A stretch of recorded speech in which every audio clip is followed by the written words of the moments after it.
भारत माता की, भारत माता की। भाइयों, शहनाज भाई ने कुछ मेरे बारे में बोला, उसमें मैं करेक्ट कर दूं थोड़ा सा। मैं दोनों बार इंडिपेंडेंट जीता हूं, मैं किसी पार्टी के टिकट पे नहीं जीता हूं। मैंने एक चुनाव में उनकी मदद जरूर की थी, कांग्रेस और एमएलए और एमपी के चुनाव में। मैं उतने समय रहा और मैंने चुनाव से लगभग काफ़ी समय पहले उनको ये बोल दिया था कि मुझे आपकी टिकट की आवश्यकता नहीं है, आप जिसे चाहें वहाँ लड़ाएं। ब्लॉक अध्यक्ष की मीटिंग में बोल दिया था, मैंने मना किया था कि मुझे आपका टिकट नहीं चाहिए, क्योंकि आपकी पॉलिसीज इतनी खराब है, आपकी सोच इतनी खराब है कि मुझे घृणा आती है आपके साथ रहते हुए। ऐसा मैंने उनको बोल के एक ब्लॉक की मीटिंग में, उसकी मिनट्स भी है, आप चाहोगे तो दिखा भी दूंगा मैं आपको। मैंने एक कमिटमेंट किया था। आज हमारे बीच में अरविंद जी हैं, मनीष जी हैं। हमारे यहाँ पार्टी में पैर छूने की व्यवस्था जो है बहुत खराब है, लेकिन मेरा अंदर से मन करता है बहुत बार कि मैं अरविंद जी के पैर छूं, मनीष भाई के पैर छूं, क्योंकि वो ऐसी संत प्रवृत्ति के आदमी है, उनके अंदर इतनी अच्छाइयाँ बड़ी भरी हुई हैं। अगर आप सब ताली लोग बजा के आशीर्वाद देंगे तो मैं एक बार अरविंद जी का मंच पर उसके सामने पैर छूना चाहता हूँ और आशीर्वाद लेना चाहता हूँ, क्योंकि मैं चाहता हूँ, क्योंकि वो अकेले में छूने नहीं देते हैं। आप सब लोग इजाजत देंगे तो मना नहीं कर पाएंगे। आप सब इजाजत दे दीजिए। भारत माता की।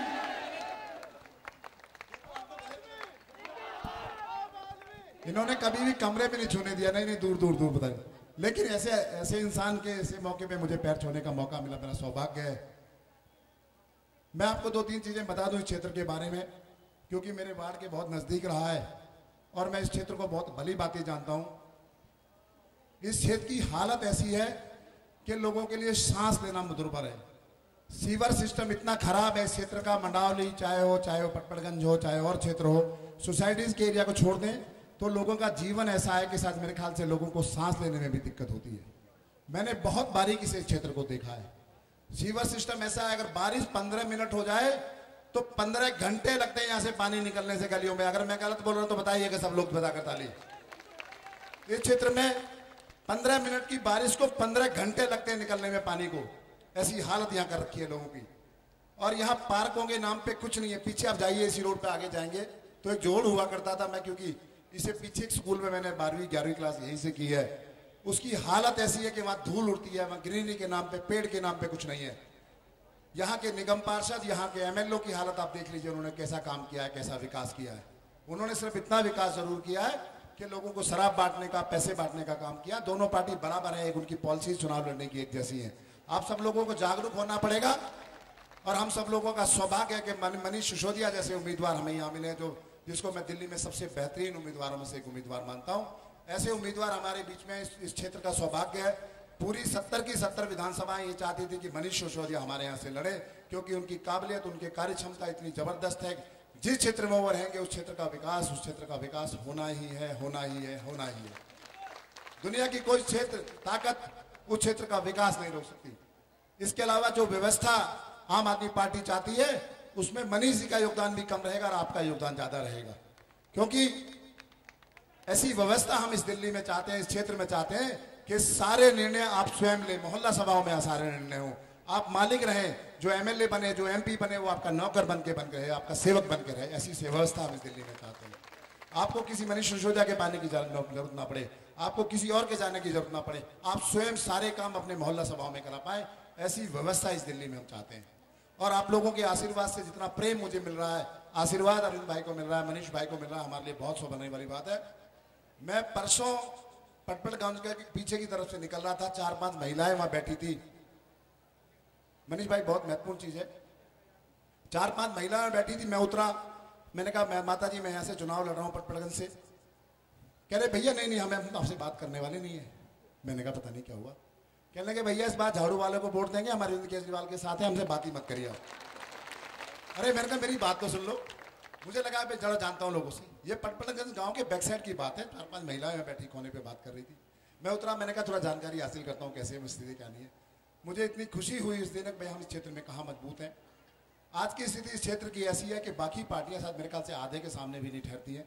इस क्षेत्र का सर्वे ये बताता है कि मनीष भाई बाकी से 20%, 25% ऊपर आज चल रहे हैं, क्योंकि आज के टाइम में चुनाव से पहले सिर्फ एक ही मापदंड हमारे पास होता है कि हम क्षेत्र का कैसे जानकारी हासिल करें कि भाई कौन कौन सी पार्टी कहाँ है। आज दिल्ली में 100% सरकार बनने जा रही है अरविंद भाई ने घोषणा की है कि 29 दिसंबर को हम दिल्ली में जन लोकपाल लागू कर देंगे, उसके बारे में मनीष बताएंगे भी। और इस क्षेत्र में इतनी समस्याएं हैं, मनीष भाई ने बहुत बारीकी से देखा, मैनिफेस्टो बनाया इस क्षेत्र का, मेरे ख्याल से 50 मीटिंग मैनिफेस्टो को लेकर इस क्षेत्र में हुई है। आप लोगों ने उसमें बहुत बढ़ चढ़ के हिस्सा लिया। ये मेरे ख्याल से इतिहास में पहली बार हो रहा है कि मैं किसी भी पार्टी का मैनिफेस्टो बनने के लिए जनता की भागीदारी हुई है, जनता का इन्वॉल्वमेंट हुआ, जनता से पूछा गया कि आपके मैनिफेस्टो में क्या होना चाहिए। ये बहुत बड़ी बात है। उसके बाद 2 दिन बाद मैंने देखा कि मोदी जी ने भी एक अनाउंसमेंट किया कि हम भी जनता से पूछ के मैनिफेस्टो बनाएंगे। उसके पीछे राहुल गांधी ने भी अनाउंसमेंट कर दिया कि हम भी जनता से पूछ के अपना मैनिफेस्टो बनाएंगे। ये नकलची पंदर है, इसके अलावा कोई इनका उपाय नहीं है, इनका कोई अस्तित्व नहीं है, इनके पास कोई सोच नहीं है, इनके पास कोई प्लानिंग नहीं है। इनके पास ये सिर्फ नकल कर सकते हैं, नकल के इनके अलावा इनके पास कुछ नहीं है। आप, मुझे पता है, बहुत आतुर हैं अरविंद जी को सुनने के लिए, मनीष जी को सुनने के लिए। मैं बहुत लंबा समय आप लोगों के बीच में नहीं लूंगा, लेकिन वो 4 लाइनें जो मैं हर मंच पे पिछले कुछ दिनों से सुना रहा हूँ, अरविंद भाई ने नहीं सुनी है, आप लोगों को जरूर सुनाऊंगा, उसमें सच्चाई है। एक भोला कवि थे, मैं कभी कवि सम्मेलन कराता हूँ, उनकी 4 लाइनें मुझे अक्सर याद रह जाती हैं, तो मैं 4 लाइनें सुना देता हूँ, क्योंकि शहनाज भाई बहुत देर से सुना रहे थे, आप लोगों को बहुत जोश पैदा किया उन्होंने। कारवां की बात करे, मंजिलों की बात करे, सड़कें बनाई नहीं, व्हाट इज दिस। इन्होंने बड़े बड़े कामों की बात की है, बड़े बड़ी मंजिलों की बात की है। अगर सच्चाई देखें तो सही मायने में रोड तक नहीं बना पाए, सड़कें तक नहीं बनाए। ये दुर्भाग्य है हम सब लोगों का। कारवां की बात करे, मंजिलों की बात करे, सड़कें बनाई नहीं, व्हाट इज दिस। आते ही चुनाव इनकी देशभक्ति जाग जाती, जाते ही चुनाव आते, टाइम टाइम फिस, टाइम टाइम फिस, टाइम टाइम फिस। जैसे ही चुनाव आता है ये इतनी बड़ी बड़ी देशभक्ति की बात करते हैं, इतने वादे करते हैं, इतने सब कुछ करते हैं, लेकिन जैसे ही चुनाव जाता है इनकी सारे वादों की हवा निकल जाती है। शर्म की बात है सब लोगों के लिए। पहले तो ये बोलते हैं आई लव यू, चुनाव से पहले आपको जाइए के नेताओं के घर पे, आपसे बोलेंगे भैया आइए, नमस्ते, प्यार मोहब्बत प्रेम, चाय पीजिए, खाना खाइए, डिनर कीजिए। और जैसे ही चुनाव निकलता है पहले तो ये बोलते हैं आई लव यू, बाद में ये पूछते हैं कौन है बे तू, कौन है बे तू, कौन है बे तू। पल पल में बदलती इनकी भाषा देखिए, भ्रष्ट लोकतंत्र का तमाशा देखिए। कारवां की बात करे, मंजिलों की बात करे, सड़कें बनाई नहीं, what is this. Thank you very much.